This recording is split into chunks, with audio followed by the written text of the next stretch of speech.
구입니다. 저는 오늘 본문을 묵상을 할 때 특별히 이 믿음이라고 하는 것이 좀 이렇게 제 안에 좀 새롭게 좀 다가왔습니다. 믿음이라는 게 뭔가? 첫 번째는 믿음이란 솔직한 거구나라는 것을 생각을 해보았습니다. 솔직함. 하나님 앞에서 꾸미지 않는 겁니다. 척하지 않는 거죠. 아무렇지도 않은 척, 아닌 척, 이렇게 척하지 않는 겁니다. 예수님께서 가장 미워하신 것 중에 하나가 외식입니다. 외식이 뭐죠? 척하는 겁니다. 겉과 속이 다른 거죠. 예수님이 이 외식을 참 싫어하셨습니다. 밖에서 드시는 외식 말고, 웃자고 한 얘기인데, 시편 89편의 이 시인을 보면 느끼는 게 뭐냐면 참 솔직하구나. 솔직하구나. 하나님께 숨김없이 자신의 감정을 다 드러냅니다. 시인이 느끼고 있는 게 뭐냐면 하나님이 마치 다윗과 맺었던 언약을 버리시는 것 같은, 다윗과 맺었던 언약을 파기하시는 것 같은 그런 느낌을 시인이 갖고 있습니다. 그리고 그것을 그대로 표현하십니다. 하나님이 약속을 까먹은 게 아니고요. 하나님이 약속을 알고는 있는데, 다윗과 했던 약속을 알고는 있는데 그 약속을 하나님이 일부러 지키지 않는 것 같은 그런 섭섭함을 가지고 있습니다. 그리고 그것을 그대로 표현합니다. 오늘 본문의 39절 말씀 보시면 주의 종의 언약을 미워하사, 여기서 주의 종은 다윗을 말합니다. 이게 다윗하고 맺었던 언약을 하나님이 일부러 안 지키시는 것 같은, 우리나라 대한민국의 문화를 일컬어서 유교 문화라 그래요. 여러분도 인정하실 거예요. 우리나라는 전반적으로 유교 문화입니다. 이 유교 문화의 특징이 뭐냐면 겉과 속이 달라요. 그게 유교입니다. 그러니까 이거 가지실래요? 그러면 갖고 싶어요. 그런데도 뭐라 그래요? 아니요, 괜찮아요. 그래요. 이거 드실래요? 집사님 이거 드세요. 그러면 속으로는 먹고 싶어요. 그런데도 괜히 뭐라 그럽니까? 아니에요. 괜찮아요. 그 말에 절대 믿으면 안 됩니다. 이 한국의 유교 문화이기 때문에 이 겉과 속이 완전히 다릅니다. 분명히 아니라고 해놓고 뒤에 가서는 세상에 지 혼자 다 먹더라고 막 이렇게 얘기합니다. 이게 한국이에요. 이게 속과 겉이 달라요. 하나님이 원하시는 건 뭐냐면 정직한 겁니다. 솔직한 거예요. 우리 시편 11편 7절 말씀을 한번 같이 한번 봅시다. 시작. 여호와는 의로우사 의로운 일을 좋아하시나니 정직한 자는 그의 얼굴을 배우리이다. 정직한 것. 또 하나 시편 84편 11절 시작. 여호와 하나님은 해요 방패이시라. 여호와께서 은혜와 영화를 주시며 정직하게 행하는 자에게 좋은 것을 아끼지 아니하실 것입니다. 계속해서 강조하는 게 뭐예요? 정직하라는 거예요. 정직하면 하나님의 얼굴 볼 수 있고, 정직하면 어떤 거든 하나님께 좋은 걸 받을 수 있다. 또 하나 잠언 15장 8절이요. 시작. 악인의 제사는 여호와께서 미워하셔도 정직한 자의 기도. 오늘 우리가 기도하러 왔는데 어떻게 기도를 해야 된다는 거예요? 정직한 자의 기도는 그가 기뻐하시느니라. 우리는 정직하게 하면 무례하다고 생각하는 것이 있는 것 같아요. 아무리 그래도 그렇지 하나님께서 주의 종의 언약을 미워하사, 하나님 그러신 분 아닌데 하나님께 너무 정직한 것은 좀 무리한 것 같아요. 근데 예수님이 예화로 들었던 거 혹시 기억나실는지 모르겠습니다. 누가복음 18장에 보면 예수님이 우리가 항상 기도하고 낭망하지 않았으면 하는 바람으로 우리에게 들려줬던 예화가 있습니다. 그게 뭐냐면 이제 한 여인이 자신의 억울한 사정을 이제 불의한 재판관에게 가서 호소하는 겁니다. 그때 성경에서 이 여인이 이 재판관을 얼마나 찾아갔다고 되어 있어요? 자, 누가복음 18장 3절에 보시면 이 여인이 이 재판관을 매일 찾아갔다. 맞아요? 자주 그에게 가서 자신의 억울함을 이제 호소한 것입니다. 여러분, 이 재판관의 입장에서는 얼마나 짜증나는 일입니까? 자주라는 말이 자주라고만 되어 있으니까 이게 도대체 뭘 의미하는지 모르지만 시도 때도 없이, 그렇죠? 뻑하면 계속해서 찾아가서 재판관에게 이 여인이 자신의 어려움을 이야기했다라고 하는 것이죠. 이건 참 이 재판관의 입장에서는 참 곤욕입니다. 계속해서 자기를 찾아오니까 무례한 거죠.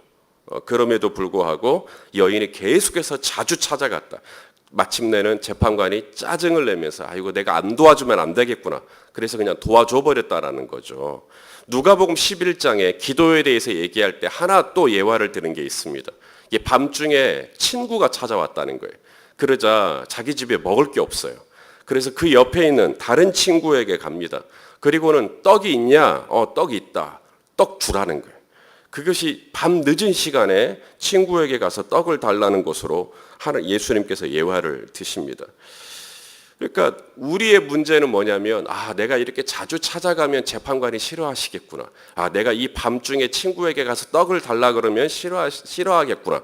그래서 우리는 재판관을 자주 찾아가지도 않고 친구에게 밤중에 신뢰하지도 않아요. 왜냐하면 그건 예의에 어긋나는 거니까요. 근데 예수님은 그렇게 예의에 어긋나는 것 같은 행동인데 그것을 기도의 예화로 우리에게 가르쳐 주신다는 거예요. 이건 뭘 의미할까요? 정직하게 하라는 거예요.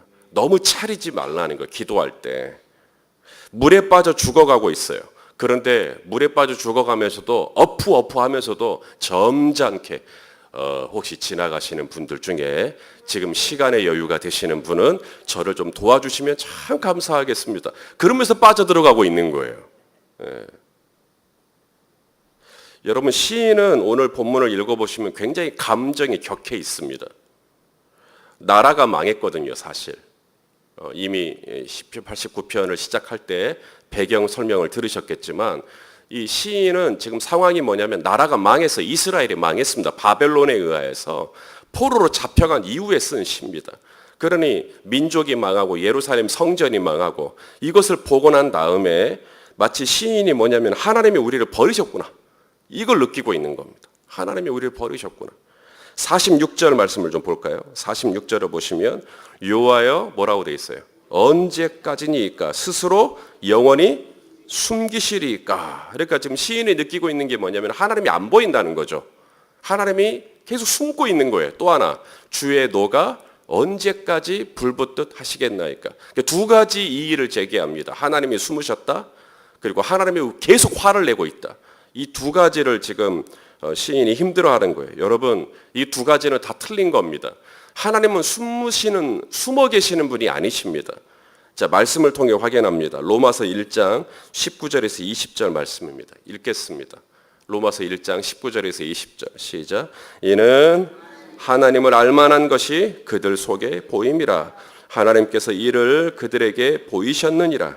창세로부터 그의 보이지 아니하는 것들 곧 그의 영원하신 능력과 신성이 그가 만드신 만물에 분명히 보여 알려졌나니 그러므로 그들이 핑계하지 못할지니라.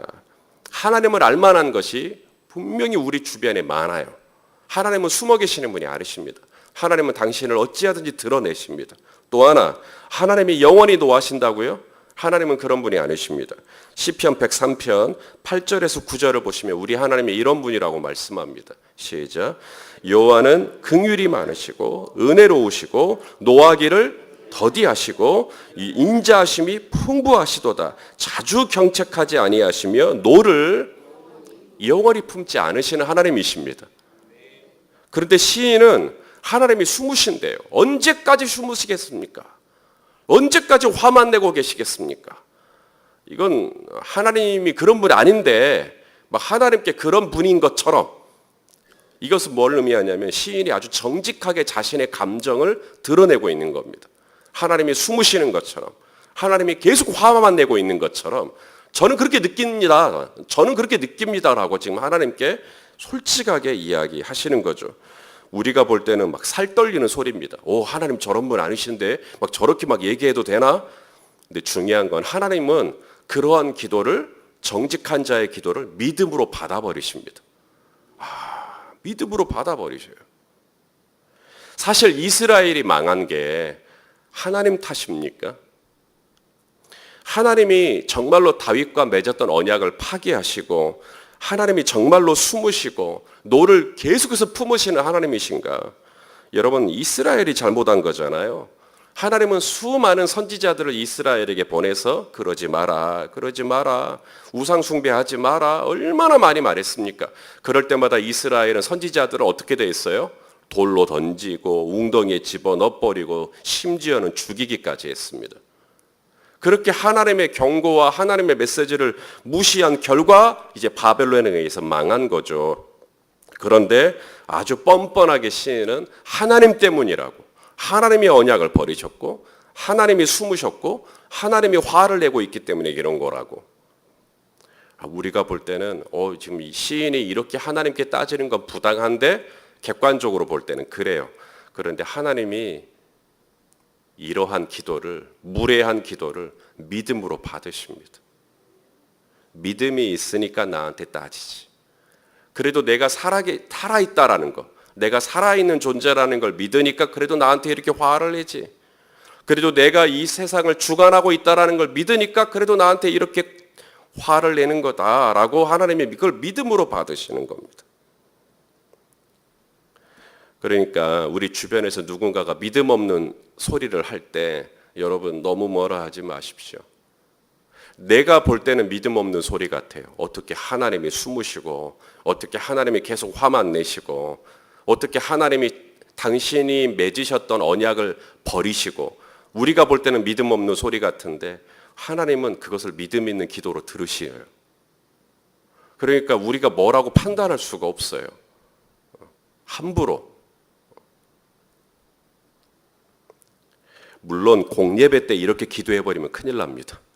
다 듣고 있는데 하나님이 버리셨고 하나님이 숨으셨고 막 이렇게 하시면 믿음 없는 초신자들은 시험 들어버립니다. 그래서 이것은 지극히 개인적으로 하나님 앞에 나아갈 때는 좀 정직하게 이렇게 할 필요가 있지만 주일 낮 예배, 공예배 때 이렇게 기도하시면 안 됩니다. 자, 믿음이라는 게 뭔가? 첫 번째는 하나님의 정직하게 나아가는 것. 이게 믿음이구나. 자, 두 번째입니다. 믿음이라는 게 뭔가? 자신의 한계를 아는 겁니다. 자신의 한계. 자, 89편의 시인이 자신을 어떻게 인식하는지를 보죠. 47절입니다. 자, 47절 읽겠습니다. 시작. 나의 때가 얼마나 짧은지 기억하소서. 주께서 모든 사람을 어찌 그리 허무하게 창조하셨는지요. 시인이 뭘 느끼냐면 자신의 한계를 느낍니다. 자신의 연약함, 자신의 어떤 무지함, 자신의 무력함. 그러면서 자신이 얼마나 부족하고 얼마나 작은 자인지. 여러분, 이게 뭐냐면 믿음이 열려야 이렇게 돼요. 이게 믿음의 눈이 열리면 뭐가 보이냐면 내가 얼마나 작은 자인가, 내가 얼마나 무력한 자인가, 이게 보여요. 오호라 나는 곤고한 자로다. 그렇죠? 이게 믿음이 열려야 보이는 거예요. 믿음이 오기 전에, 믿음이 있기 전에는 여러분 내가 커요, 하나님이 커요? 믿음이 오기 전에 내가 큽니다. 믿음이 오기 전에는. 그래서 내가 크기 때문에 나를 신뢰합니다. 그래서 내 판단을 신뢰합니다. 내 계획을 신뢰합니다. 내 힘을 의지합니다. 내 재력을 의지합니다. 믿음이 오기 전이니까 그래요. 그래서 내가 마치 뭐라도 됐냐. 그렇죠? 우리 어린 자녀들하고 씨름을 합니다. 아빠하고 아들하고.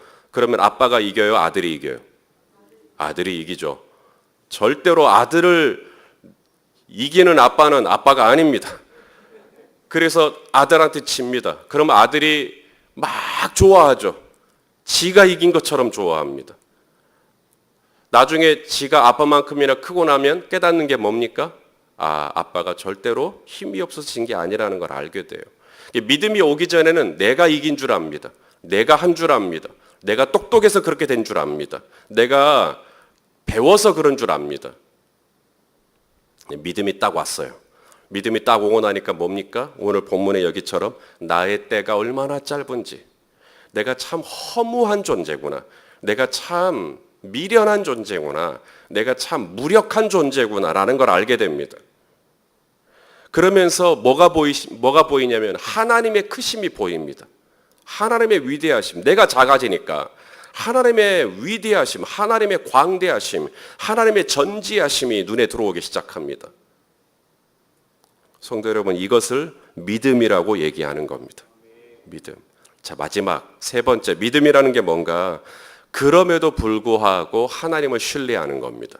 그게 믿음이에요. 그럼에도 불구하고. 이게 뭐냐면 시인이 경험하고 있는 현실은 지금 녹록한 상황이 아닙니다. 이방 나라의 포로로 끌려갔고요. 그렇죠? 성전은 이미 회파됐고요. 이제는 자신들의 미래가 어떻게 펼쳐질지 암담한 상황입니다. 그런데도 시인은 뭐라고 말합니까? 49절.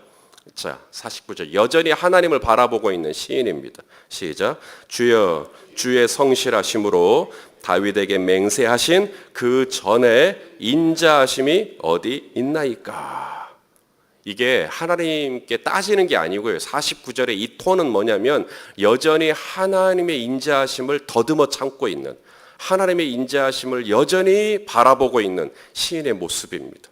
상황이 지금 이런데 하나님이 언약을 버리신 것 같고 하나님이 숨으시는 것 같고 하나님이 계속 화내는 것 같고 이런데도 49절 거의 이 시가 끝나가는 마지막 쯤에도 여전히 하나님의 인자하심을 기대하고 있고, 왜? 내가 얼마나 허무한 존재인지를 아는 거예요. 그러고 나니까 하나님의 인자하심 밖에는 기댈 곳이 없어요. 오늘 이 아침에도 우리가 하나님의 인자하심을 기대하면서 오늘 이 자리에 나온 줄로 믿습니다. 그러면서 마지막 오늘 시가 끝날 때 52절 어떻게 끝납니까? 여호와를 영원히 찬송할지로다. 아멘, 아멘. 이렇게 끝냅니다. 이게 뭐죠? 진짜로 찬송할 만해서가 아니라 지금 시인은 감정이 복잡합니다. 하나님이 안 계신 것 같고 하나님이 버리신 것 같고 막 이런 감정인데도 불구하고 의지적으로 이 시가 끝날 때쯤에는, 이 기도가 끝날 때쯤에는 의지적으로 어떻게 하고 있죠? 하나님을 찬송합니다. 그게 믿음이라는 거예요. 아, 이렇게 찬송할 만한 뭐가 좋은 일이 있었나 보다. 아니요. 찬송할 만해서 찬송한 것은 쉽죠. 누구나 하죠. 그런데 지난 한 주간 어떻게 살았는지 알거든요. 지난 한 주간 얼마나 우리 집사님이 힘들었고 얼마나 우리 권사님 가정에 어려움이 있었는지 알거든요. 그런데 주일 낮에 앞에서 찬양을 인도할 때 손을 들고 막 울면서 하나님을 찬양하는 성도님들의 믿음의 표현을 보면 앞에서 뭉클뭉클합니다. 어떻게 저런 상황에서 저렇게 하나님을 찬양하지? 지금 시인이 그런 겁니다. 여호와를 영원히 찬송할지로다. 지금 내 상황은 정말 이렇게 어렵지만, 내 현실은 이렇게 정말 녹록하지 않지만 하나님은 나의 찬양을 받으시기에 합당하십니다. 그게 믿음이에요. 그렇게 믿음으로 나아가면 하나님께서 역사해 주십니다. 오늘 이 아침에도 믿음으로 내 눈에 아무 증거 아니 배워도, 내 귀에 아무 소리 아니 들려도, 정말 내 눈앞에 보이는 현실과 내 귀에 들리는 이야기들은 너무나 나를 절망스럽게 하지만 그럼에도 불구하고 손을 높이 들고 여호와는 영원히 찬송을 받으실지어다 라고 하면서 하나님을 찬양하면서 기도하며 나아갈 때 오늘 이 아침 주님이 놀랍도록 우리 가운데 역사하실 줄로 믿습니다. 자, 우리 찬송합시다.